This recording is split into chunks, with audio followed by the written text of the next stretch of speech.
Graça abundante ao principal dos pecadores.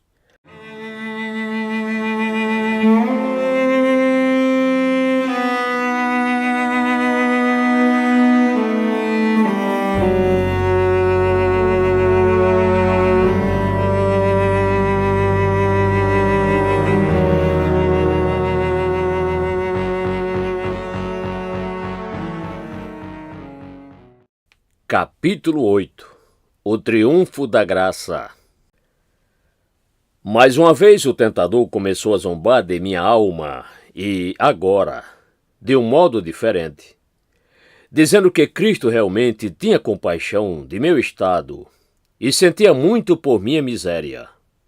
Entretanto, porque eu havia pecado e transgredido da maneira como o fiz, ele não podia, de forma alguma, ajudar-me, nem salvar-me do que eu temia, pois meu pecado não era como os pecados daqueles pelos quais ele derramou seu sangue e morreu.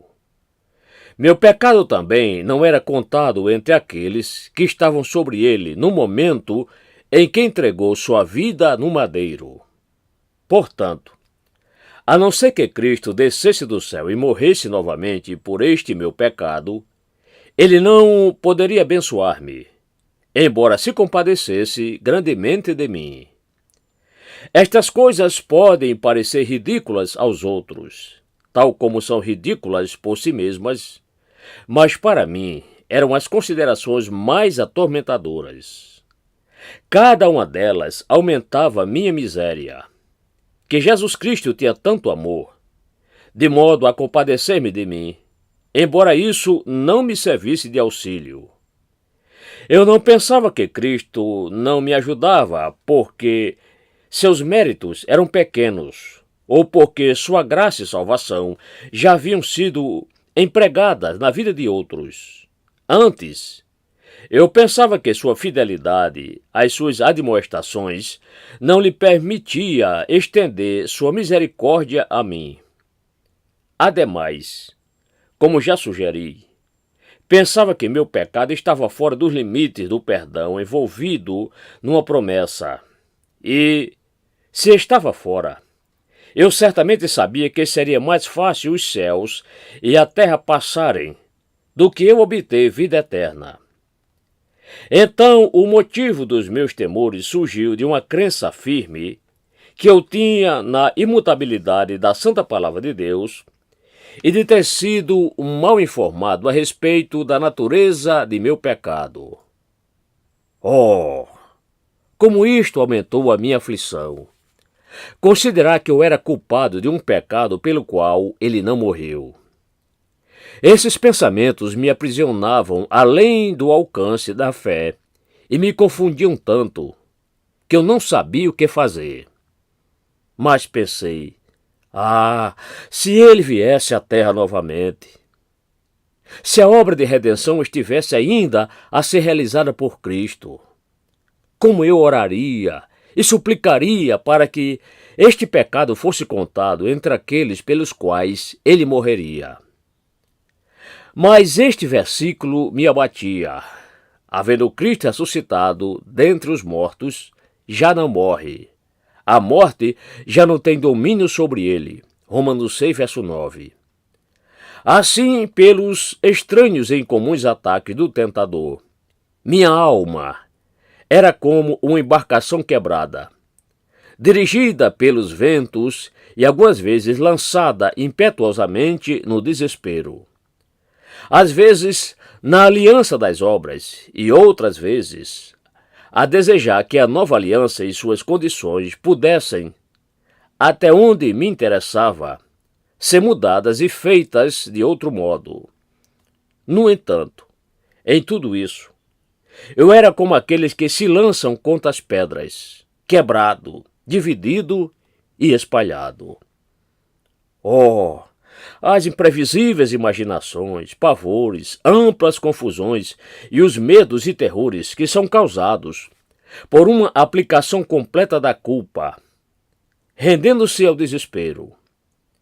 Este é o homem que habita entre as sepulturas, com os mortos, que está sempre clamando e se cortando com pedras. Marcos 5, versos 2 a 5.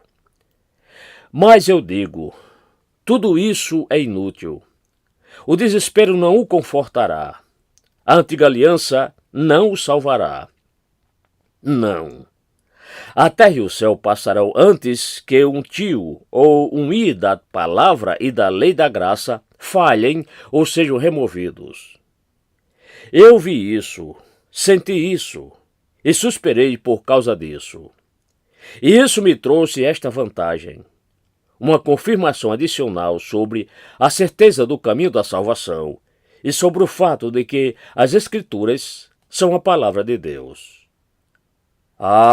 Não posso expressar o que vi e senti a respeito da constância de Jesus Cristo, a rocha da salvação.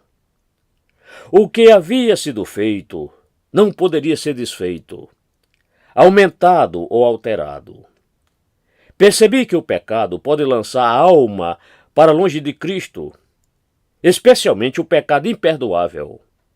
Mas, ai daquele que for afastado assim, pois a palavra o excluirá. Deste modo, eu estava sempre afundando, não obstante o que eu pensasse ou fizesse. Então, um dia eu caminhei até uma cidade vizinha, sentei-me sobre um banco na rua e caí em profunda reflexão a respeito da terrível condição a que meu pecado me havia trazido. Após muita contemplação, ergui a cabeça e senti como se o sol que brilha nos céus desse, de má vontade, a sua luz, e como se as próprias pedras na rua e as telhas das casas se desviassem de mim. Pensava que eles estavam todos unidos para banir-me do mundo.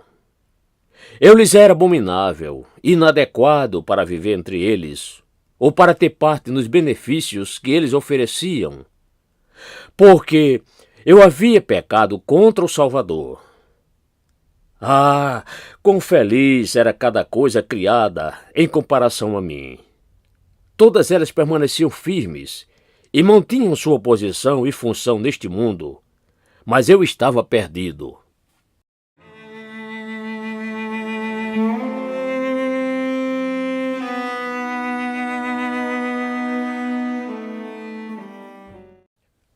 Um raio de esperança.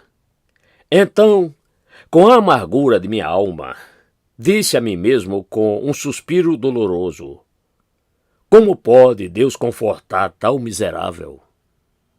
Acabara de dizer isto, quando as seguintes palavras voltaram a mim. Como um eco responde a uma voz: este pecado não é para a morte. Neste momento, senti como se tivesse sido erguido da sepultura e clamei novamente: Senhor, como podes achar palavras como estas? Pois eu estava cheio de admiração diante da conveniência e da resposta inesperada que aquela afirmação continha. A conveniência da palavra, a exatidão do seu tempo, o poder, o deleite, a luz e a glória que vieram com ela eram coisas maravilhosas para eu descobrir. Encontrava-me num período em que tinha certeza a respeito do que antes me fizera duvidar tanto. Meus temores antigos eram que meu pecado fosse imperdoável e que, portanto, eu não tivesse direito de orar, de arrepender-me, etc. Ou que, mesmo orando e arrependendo-me, não conseguisse proveito algum. Mas agora eu pensava, se este pecado não é para a morte, então é perdoável. Por causa disso, fui encorajado a vir a Deus por meio de Cristo, para obter misericórdia, a considerar a promessa de perdão como aquela que permanece de braços abertos para receber tanto a mim quanto a outros.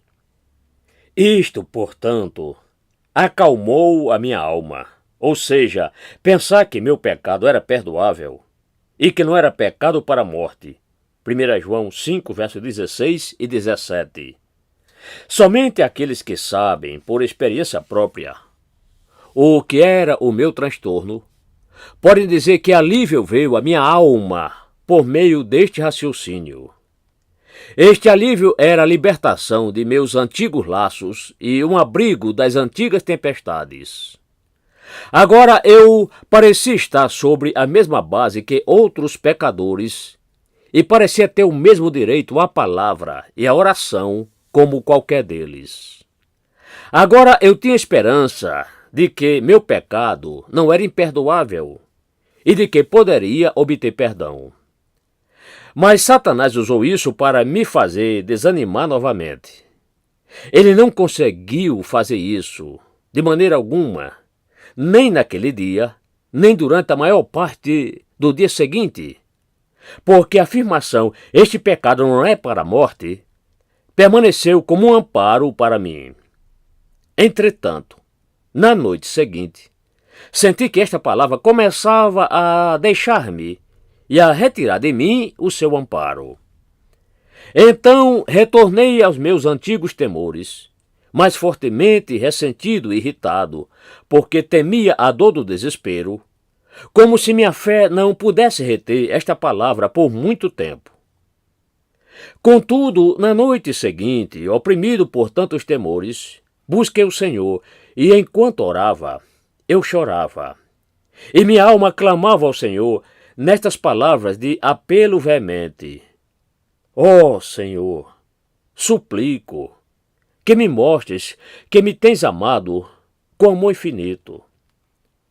Mal terminara de dizer isso, e as seguintes palavras vieram a mim de modo tão agradável, como um eco, ou uma frase que ressoava: Como eterno eu te amei.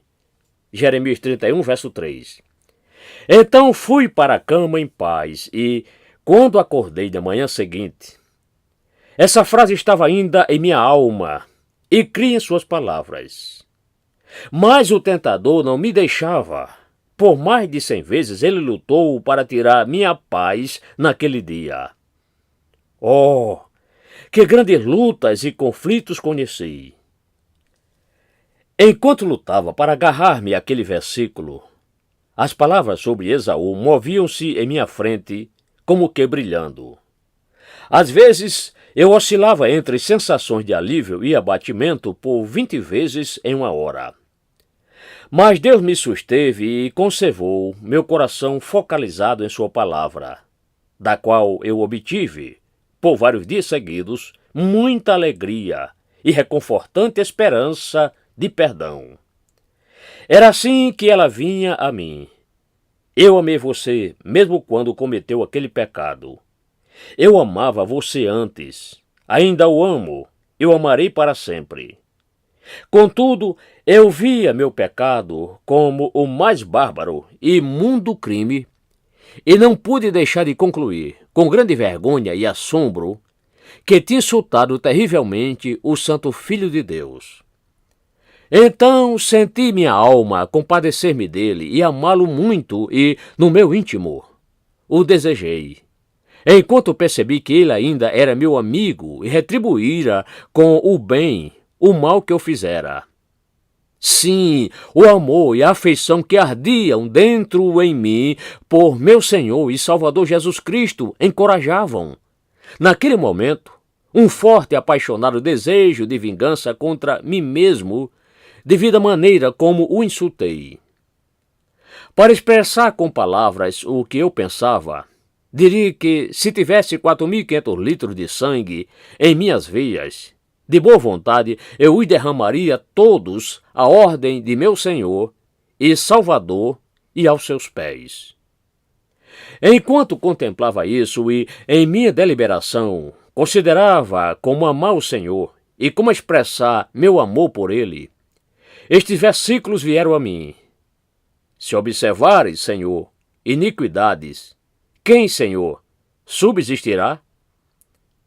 Contigo, porém, está o perdão, para que te temam. Salmo 130, versos 3 e 4. Estas eram boas palavras para mim, especialmente a última parte, que afirma haver perdão com o Senhor, a fim de que ele seja temido, ou seja, conforme entendi na época, a fim de que ele seja amado e reverenciado. Ficou claro para mim que o Deus Todo-Poderoso valorizava tanto o amor de suas criaturas pecadoras que, ao contrário de ficar sem o amor delas, ele prefere perdoar suas transgressões. Mais tarde, o seguinte versículo tornou-se apropriado para mim e fui revigorado por ele. Para que te lembres e te envergonhes, e nunca mais fale a tua boca soberbamente, por causa do teu opróbrio, quando eu te houver perdoado tudo quanto fizeste, diz o Senhor Deus. Ezequiel capítulo 16, verso 63. Assim, isto ficou em minha alma desta vez.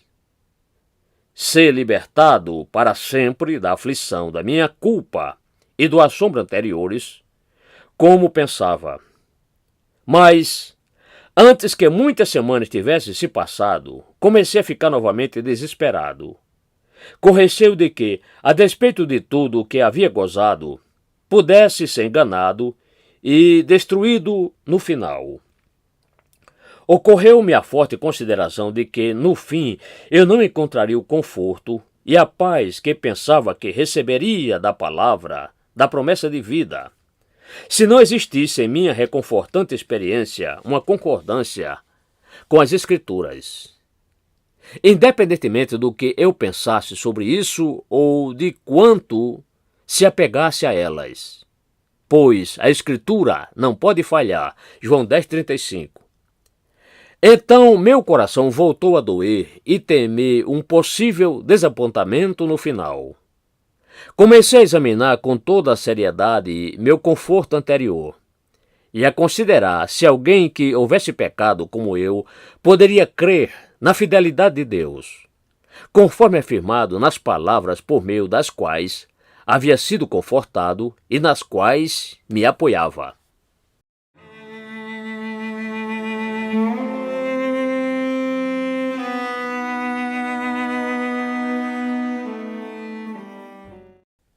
Novamente em desespero. Mas estas palavras vieram à minha mente.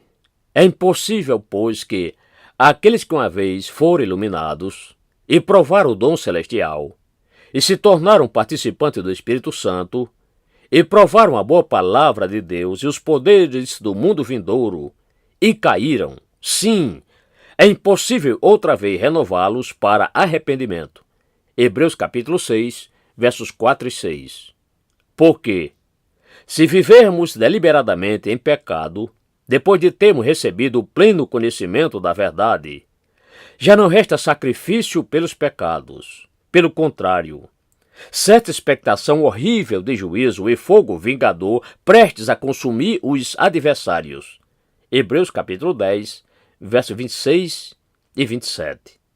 E também, como foi Esaú, o qual, por um repasto, vendeu seu direito de primogenitura. Pois sabeis também que, posteriormente, querendo herdar a bênção, foi rejeitado, pois não achou lugar de arrependimento, embora com lágrimas o tivesse buscado. Hebreus capítulo 12, versos 16 e 17. Nesta altura, a palavra do Evangelho foi arrancada de minha alma, de modo que nem promessa nem encorajamento fossem encontrados na Bíblia para mim. Pelo contrário, estas palavras trabalhavam em meu espírito a fim de afligir-me. Não te alegres, ó Israel, não exultes como os povos. Oséias 9, verso 1. De fato, vi que existia motivo de alegria para aqueles que tinham a Jesus. Mas, quanto a mim, eu havia me excluído por minhas transgressões e não deixei a mim mesmo lugar onde meu pé ou minha mão pudessem firmar-se entre todos os amparos e apoios da preciosa palavra da vida. Agora sentia-me, verdadeiramente, caindo no abismo, como uma casa cujo alicerce é destruído.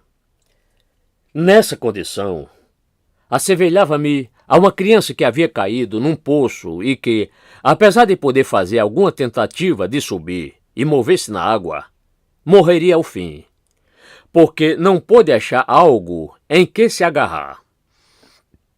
Logo que este novo ataque prendeu minha alma, as seguintes palavras da Escritura vieram ao meu coração. Isto será por muitos dias.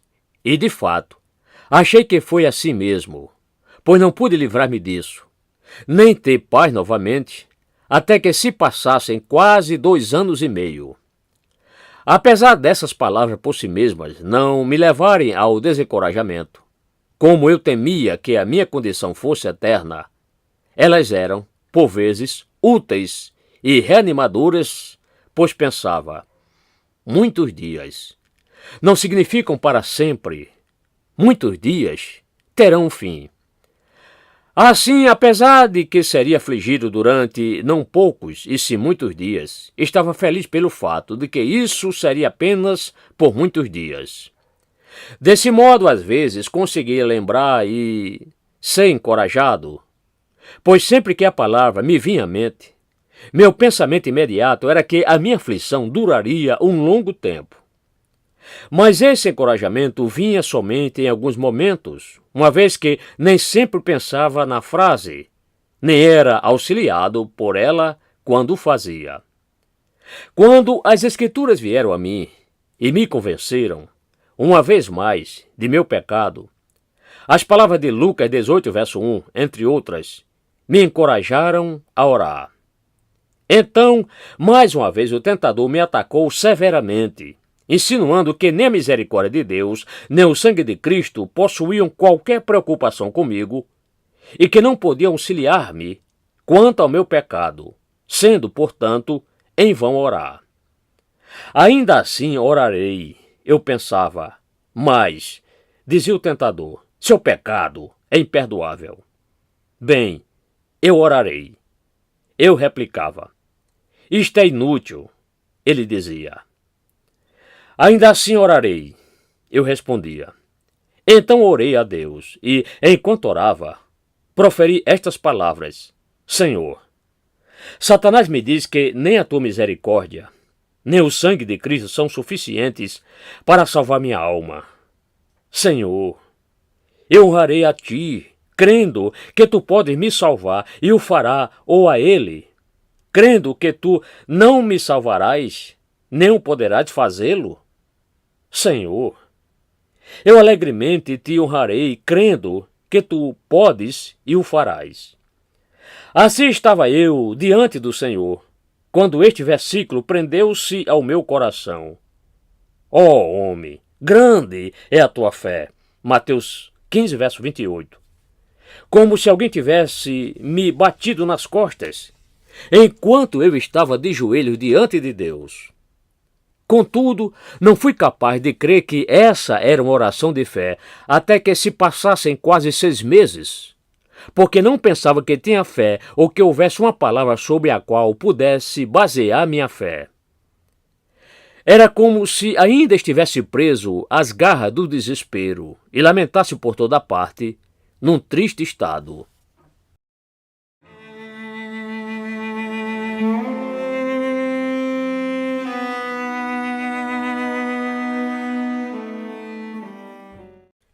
Esperança em meio à dúvida. Eu ansiava pelo esclarecimento dessa dúvida mais do que por qualquer outra coisa. Enquanto eu desejava intensamente saber se, de fato, havia esperança para mim, estas palavras fluíram em minha mente. Rejeita o Senhor para sempre? Acaso não torna a ser propício? Cessou perpetuamente a sua graça?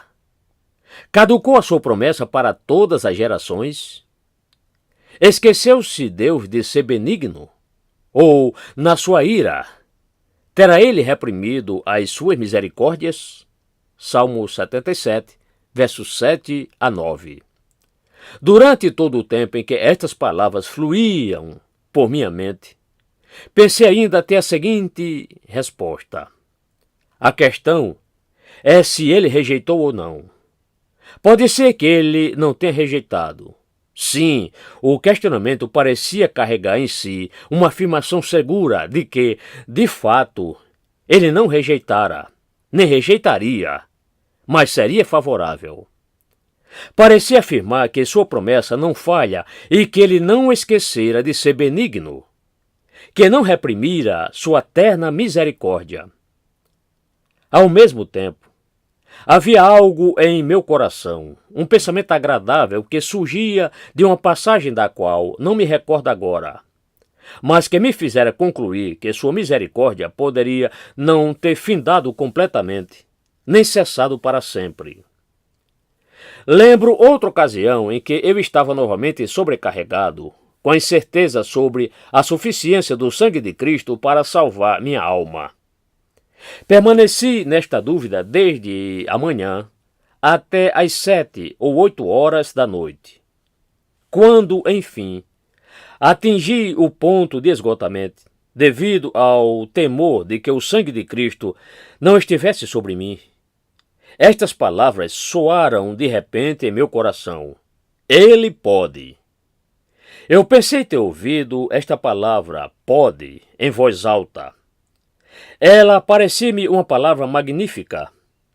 Parecia estar escrita em letras grandes e afugentou meu medo e minha dúvida. Durante o tempo que permaneceu comigo, que foi por volta de então, Hebreus 7:25. Uma manhã, quando eu orava novamente e tremia com medo de que nenhuma palavra de Deus me pudesse socorrer, parte de um versículo entrou em minha mente como um dardo. Minha graça basta. Diante disso, parei de orar e de tremer, sentindo que talvez houvesse esperança. Oh, como é bom que Deus envie sua palavra! Por volta de 2 semanas antes, eu estava olhando esse mesmo texto e pensei que ele não poderia confortar minha alma. Ofendido, eu joguei o meu livro. Pensei que tal promessa não era ampla o suficiente para incluir-me.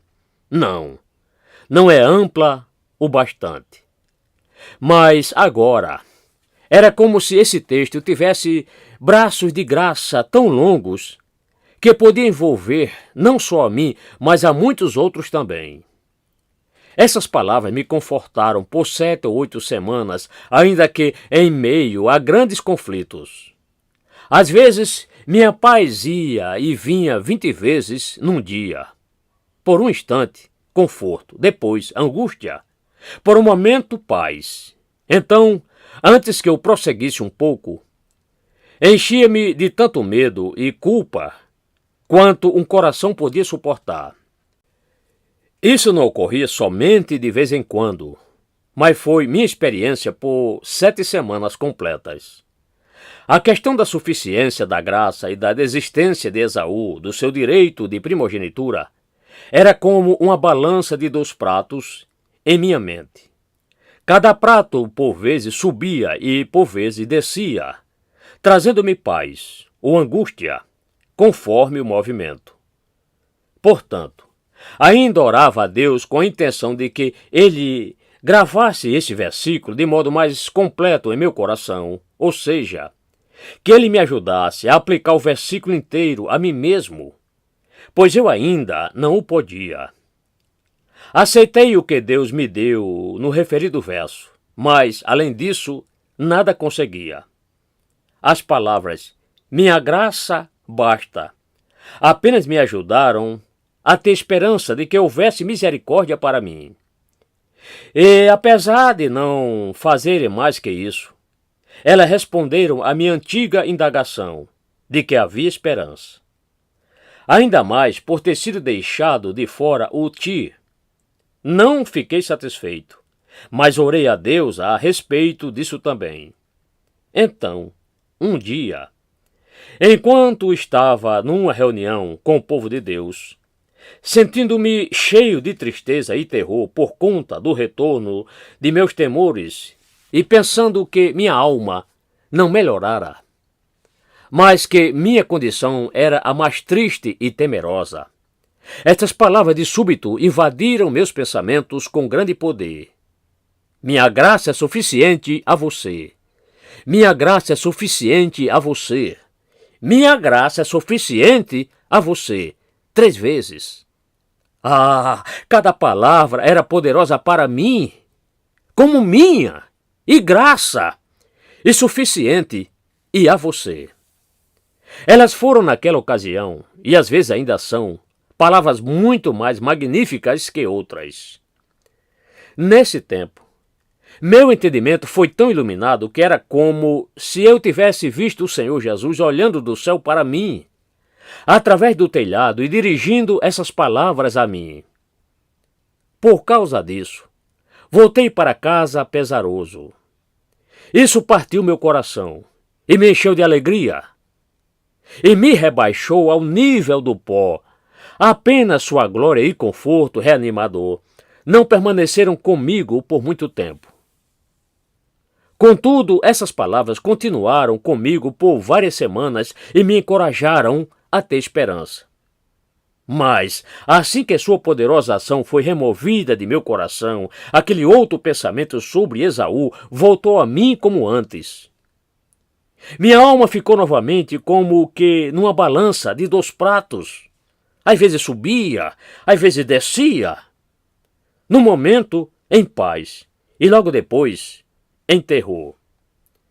Permaneci assim por muitas semanas, oscilando entre o consolo e tormento. Às vezes, meu tormento era especialmente forte.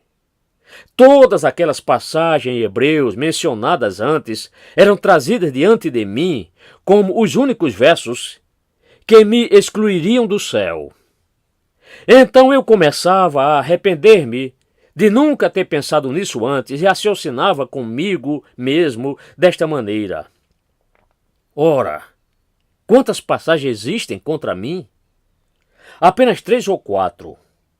Não poderia Deus ignorá-las e salvar-me a despeito delas? Então, por vezes, eu pensava, se não fosse por estes 3 ou 4 versículos, como eu poderia ser confortado? E, às vezes, mal podia refrear-me de desejar que estivessem fora da Bíblia. Verifiquei se Pedro, Paulo, João e todos os santos escritores me menosprezariam e diriam: todas as nossas palavras são verdadeiras, todas têm o mesmo peso. Não fomos nós que rejeitamos você, mas você mesmo se excluiu. Não há afirmações às quais você deva se apegar, exceto estas e outras semelhantes. É impossível. Hebreus 6, verso 4. Já não resta sacrifício pelos pecados. Hebreus 10, 26. Pois melhor lhes fora nunca tivesse conhecido o caminho da justiça do que, após conhecê-lo, volverem para trás, apartando-se do santo mandamento que lhes fora dado. 2 Pedro 2, verso 21. A Escritura não pode falhar. João 10, 35. Vi que estes, assim como os anciãos da cidade de refúgio, eram juízes tanto de minha pessoa quanto de minha condição, enquanto permanecia em meu encalço, o vingador de sangue. Eu estremeci as portas da cidade de refúgio e suplicava por livramento. Temeroso e desconfiado, eu receava que eles me deixassem de fora para sempre.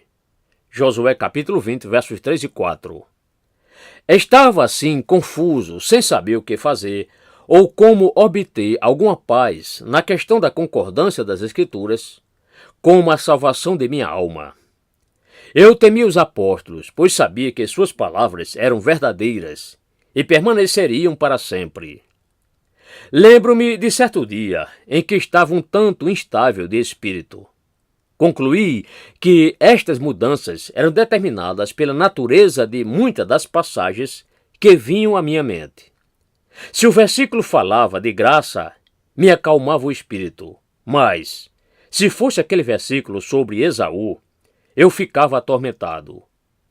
Senhor, pensei, se ambos os versículos se encontrarem em meu coração de uma só vez, qual deles será mais forte em mim? Então desejei que os dois viessem a mim ao mesmo tempo. De fato, desejei isso de Deus. Bem, 2 ou 3 dias depois, eles realmente vieram. Os dois adentraram minha mente como um dardo, de uma só vez, agindo e lutando com força por um período. Por fim, O versículo sobre o direito de primogenitura de Esaú começou a enfraquecer, a retrair-se e a desaparecer. E o versículo sobre a suficiência da graça prevaleceu com paz e alegria. Enquanto refletia, pensava sobre isso, a seguinte passagem me veio à mente. A misericórdia triunfa sobre o juízo. Tiago 2, verso 13. Isto foi um milagre para mim. Estou verdadeiramente inclinado a pensar que isso veio de Deus, pois a palavra da lei e da ira deve dar lugar à palavra da vida e da graça. Porque, apesar de a palavra da condenação ser gloriosa, a palavra da vida e da salvação excede sobremaneira em glória a palavra da condenação. 2 Coríntios 3, versos 8 a 11. Também Moisés e Elias desapareceram, deixando Cristo e os seus discípulos sozinhos. Marcos capítulo 9, versos 5 a 8.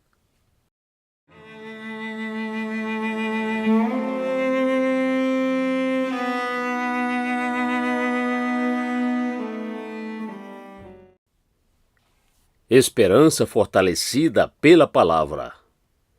Este versículo também era agradabilíssimo à minha alma. E o que vem a mim, de modo nenhum lançarei fora. João 6, verso 37.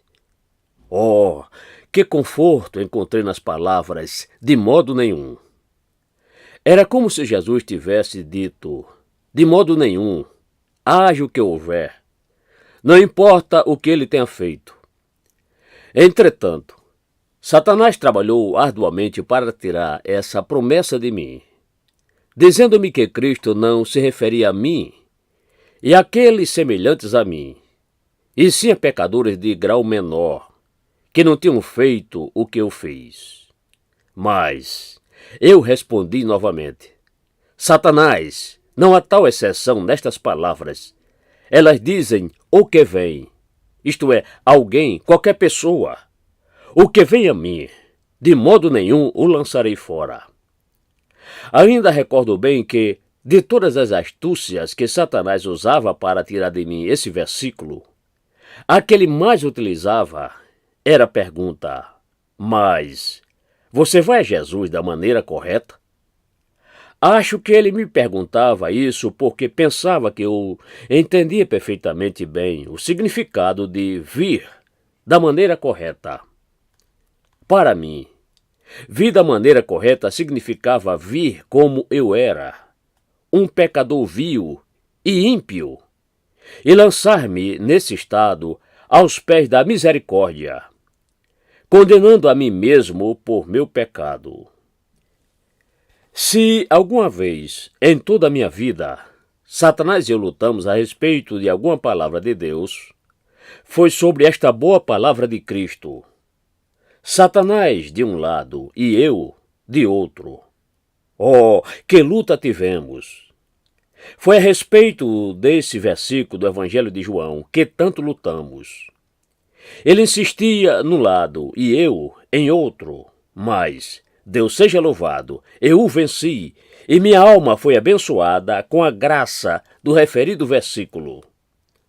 A despeito de todo o alívio e das abençoadas palavras de graça, aquele versículo sobre Esaú vendendo seu direito de primogenitura, às vezes ainda me angustiava a consciência. Embora eu houvesse sido recentemente confortado de modo tão grandioso, quando aquele versículo adentrava a minha mente, me fazia temer outra vez. Eu não conseguia me livrar dele. Ele ficava comigo todos os dias. Então, adotei um procedimento diferente, que consistia em considerar a natureza deste pensamento blasfemo, ou seja, eu daria a cada palavra seu sentido mais amplo e permitiria que cada uma delas tivesse sua importância e intentos naturais. Após ter considerado as coisas desta maneira, achei que, se as palavras fossem tomadas honestamente, corresponderiam a isto. De bom grado, eu havia deixado ao Senhor Jesus Cristo a escolha de ser ou não meu Salvador, a semelhança do que aconteceu com as mais palavras, deixe-o ir, se é isso que ele quer. Então, esta passagem me deu esperança. De maneira alguma te deixarei, nunca jamais te abandonarei. Hebreus 3, verso 5. Ó Senhor, disse, eu te deixei. Novamente o verso me respondeu, mas eu não te deixarei. Também agradeci a Deus por isso. Entretanto, temia que ele me deixasse, e achei extremamente difícil confiar nele, vendo o quanto eu o havia ofendido. Eu teria ficado muitíssimo feliz se esse pensamento nunca me tivesse ocorrido, porque naquele momento, pensei, poderia ter me apoiado sobre a graça dele com maior tranquilidade e mais liberdade. Vi que comigo ocorreu o mesmo que ocorreu com os irmãos de José. A culpa de sua própria iniquidade sempre os enchia de temores de que seu irmão, no fim, os desprezaria. Gênesis 50, versos 15 a 17.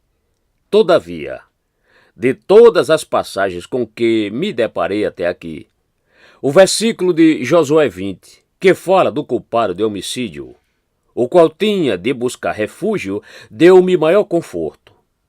Se o vingador de sangue o perseguisse, os anciãos da cidade de refúgio não lhe entregariam nas mãos o homicida, porquanto feriu a seu próximo sem querer, e não aborrecia dantes. Josué 20, verso 5. Ah, bendito seja Deus por essa palavra. Estava convencido de que eu era o culpado de homicídio e sentia com grande pavor que o vingador de sangue estava me perseguindo. Agora somente me restava perguntar se eu tinha ou não o direito de adentrar a cidade de refúgio. Então, descobri que aquele que faz emboscada para derramar sangue não pode entrar. Não o assassino intencional, e sim o que o fez involuntariamente. Aquele que o fez sem querer, sem maldade, ou malícia, ou rancor. Aquele que derramou sangue inadvertidamente. Aquele que não aborrecera seu próximo antes. Pensei, na verdade, sou homem que deve entrar, pois feri meu próximo sem querer, e não aborrecia dantes. Não aborrecia antes. Não, eu orava a ele. Em minha consciência, me afligiu o pecado que cometia contra ele. De fato, lutei contra essa perversa tentação por 12 meses, e, mesmo quando ela surgia em meu coração, isso ocorria involuntariamente. Por essa razão, acreditei ter o direito de entrar na cidade, e os anciãos, que são os apóstolos, não deveriam entregar-me. Isto, por conseguinte, foi um grande conforto para mim e deu-me motivo de esperança.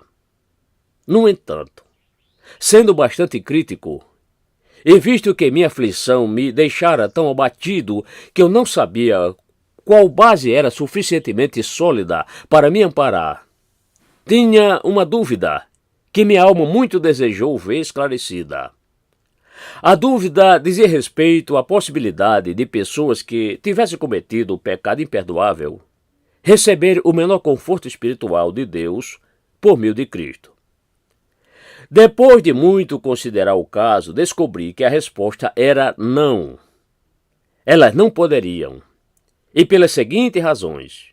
Primeiramente, aqueles que cometeram o pecado imperdoável não podem ter parte no sangue de Cristo e, estando excluídos desta participação, eles não possuem a mínima esperança nem o conforto espiritual, pois, no caso deles, já não resta sacrifício pelos pecados. Hebreus 10, verso 26.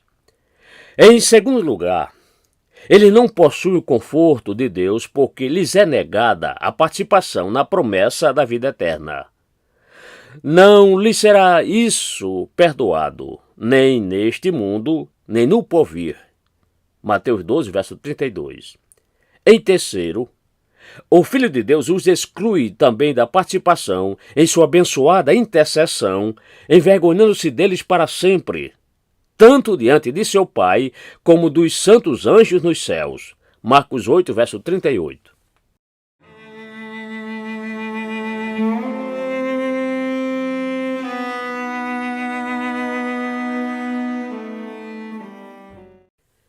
os impressionantes escritos de Deus.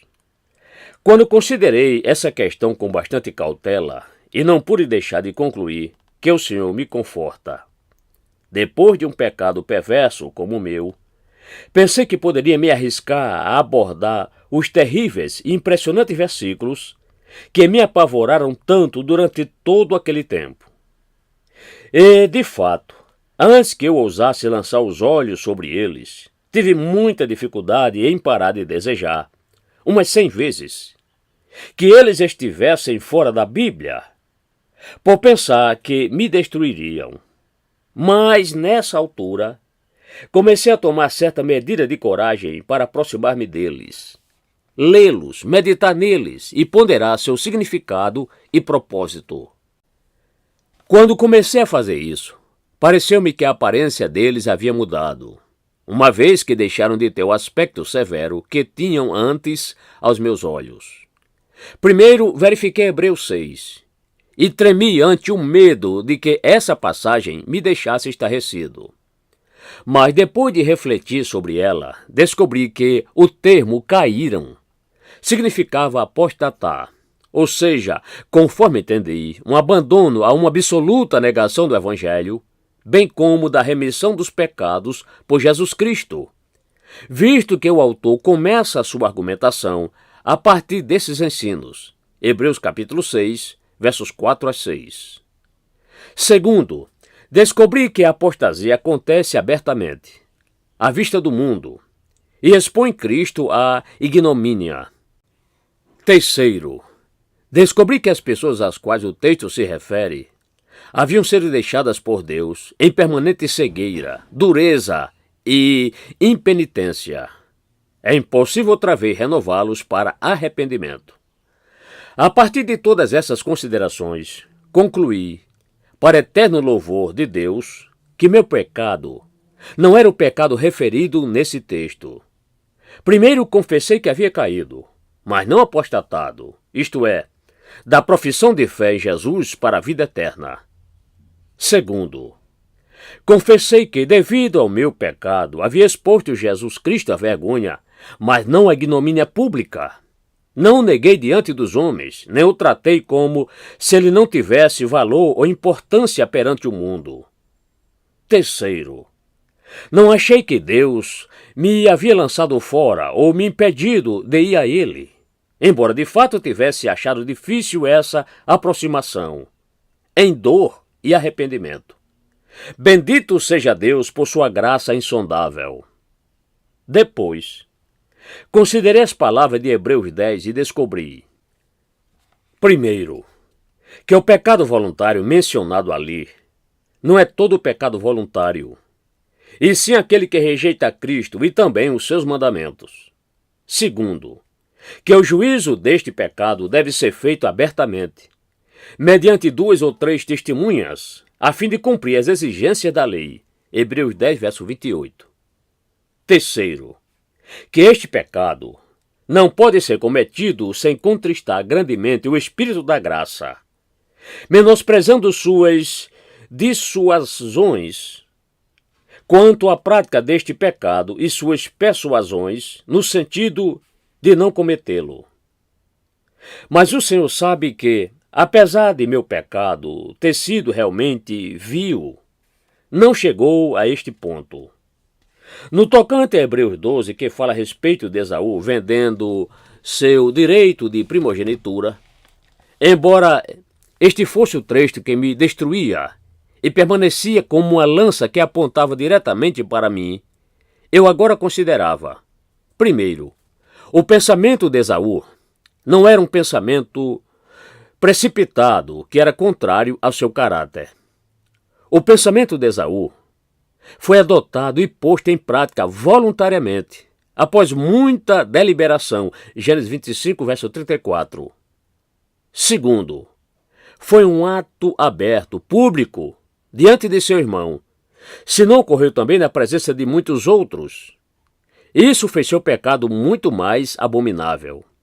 Terceiro, ele continuou a menosprezar sua primogenitura, comeu e bebeu e seguiu seu caminho. Assim, Esaú desprezou seu direito de primogenitura. De fato, 20 anos depois, ele ainda o desprezou. Então, disse Esaú: Eu tenho muitos bens, meu irmão. Guarda o que tens. Gênesis 33, verso 9.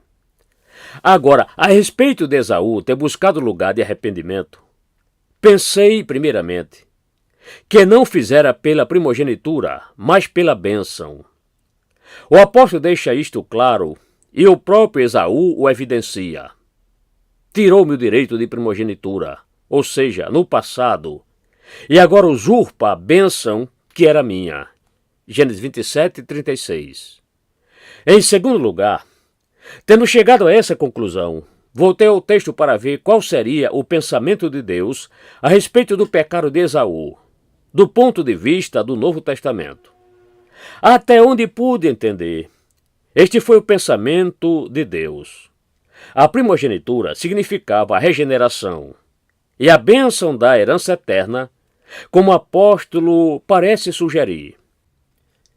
Nem haja algum profano, como foi Esaú, o qual, por um repasto, vendeu seu direito de primogenitura, como se tensionasse dizer que as pessoas que agem assim renegam todos aqueles benditos direitos que devem ser vistos como obra de Deus sobre elas, levando-as ao novo nascimento, para que não se tornem como Esaú e sejam rejeitadas posteriormente, ainda que desejem herdar a bênção.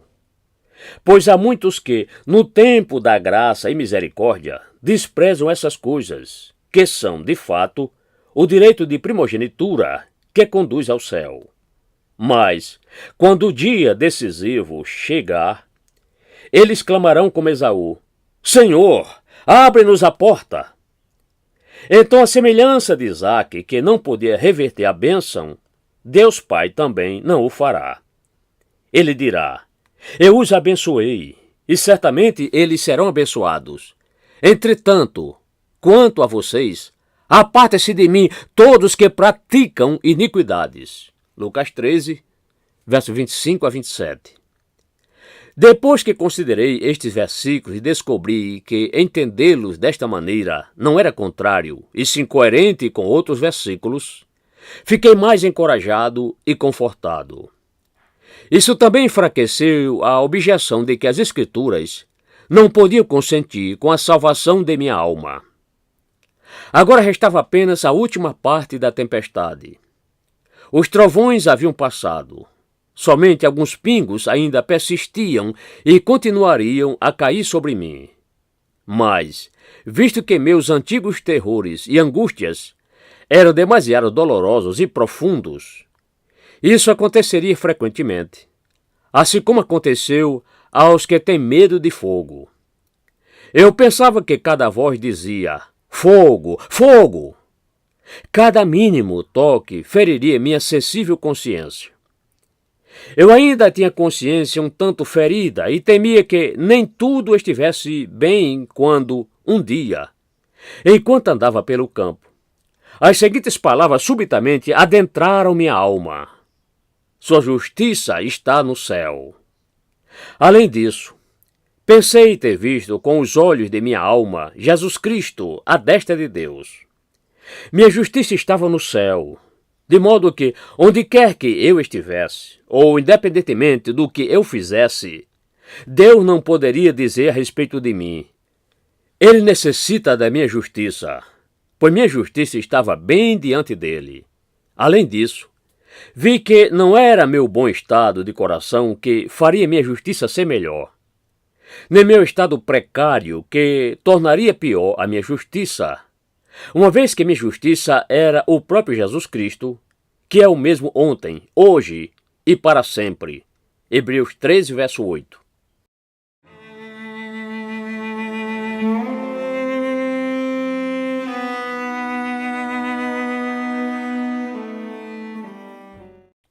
Finalmente, paz e conforto. Agora as correntes caíram de minhas pernas. Fui liberto de minhas aflições e grilhões. As tentações fugiram, de forma que, nesse tempo, aqueles apavorantes versículos pararam de me inquietar. Eu fui para casa rejubilando na graça e no amor de Deus, e quando cheguei, tentei encontrar aquele versículo. Sua justiça está no céu, mas não consegui. Então meu coração começou a desanimar novamente. As únicas palavras que vieram à minha mente foram estas: mas vós sois dele, em Cristo Jesus, o qual se nos tornou, da parte de Deus, sabedoria e justiça e santificação e redenção. 1 Coríntios 1, verso 30. Destas palavras percebi que a outra afirmação era verdadeira, pois vi nesse versículo que, assim como o homem Cristo Jesus é distinto de nós por sua presença física, assim também ele é nossa justiça e santificação diante de Deus. Tendo chegado a este ponto, descansei muito confortavelmente por algum tempo, em paz com Deus, por meio de Cristo. Ah, pensei, Cristo, Cristo. Perante meus olhos, nada havia além de Cristo. Agora eu olhava não somente para este e os outros benefícios de Cristo, tais como seu sangue, morte ou ressurreição, separadamente, mas considerava-o como Cristo completo, como único, em que tudo isso e as demais coisas, suas virtudes, relações, ofícios e operações, encontravam-se. Também pensava nele assentado à destra de Deus no céu. Era glorioso ver sua exaltação, o valor e a vantagem de todos os seus favores. Porque agora eu podia olhar de mim para ele e considerar que todas aquelas graças de Deus, ainda novas para mim, eram como aquelas moedas de prata rachadas e os poucos trocados que os homens ricos carregam em suas bolsas, enquanto o ouro que têm encontra-se dentro de seus baús em casa. Ah, vi que meu ouro estava dentro de meu baú, em casa, em Cristo, meu Senhor e Salvador. Agora Cristo era tudo, toda a minha justiça, toda a minha santificação e toda a minha redenção. Além disso, o Senhor também me levou ao mistério da união com o Filho de Deus. O mistério de que eu estava unido com ele era a carne de sua carne e osso dos seus ossos. Aquelas palavras em Efésios eram agradáveis para mim. Efésios 5, verso 30. Por causa disso, minha fé nele e em sua justiça eram mais confirmadas em mim. Se ele e eu éramos um, então sua justiça era minha. Seus méritos eram meus. Sua vitória também era minha. Agora podia ver-me no céu e na terra ao mesmo tempo. No céu por meio de meu Cristo, meu cabeça, minha justiça e vida, e na terra por meu corpo ou pessoa. Agora eu via que Cristo Jesus era contemplado por Deus e que deveria também ser contemplado por nós como aquela pessoa comum ou pública, em quem todo o corpo de seus eleitos será sempre contado e considerado. Isto é, cumprimos a lei por meio dele, morremos por meio dele, ressuscitamos dentre os mortos por meio dele. Somos vitoriosos sobre o pecado, a morte, o diabo e o inferno por meio dele. Quando ele morreu, nós morremos. E o mesmo se dá com a ressurreição. Os vossos mortos e também o meu cadáver viverão e ressuscitarão. Ele diz, Isaías 26, 19. E, novamente, depois de 2 dias, nos revigorará. Ao terceiro dia, e viveremos diante dele. Oséias 6, verso 2. Isso foi cumprido ao assentar-se o Filho do Homem à destra da majestade nos céus. De acordo com aquele versículo de Efésios, Deus nos ressuscitou juntamente com ele e nos fez assentar nos lugares celestiais em Cristo Jesus. Efésios 2, verso 6.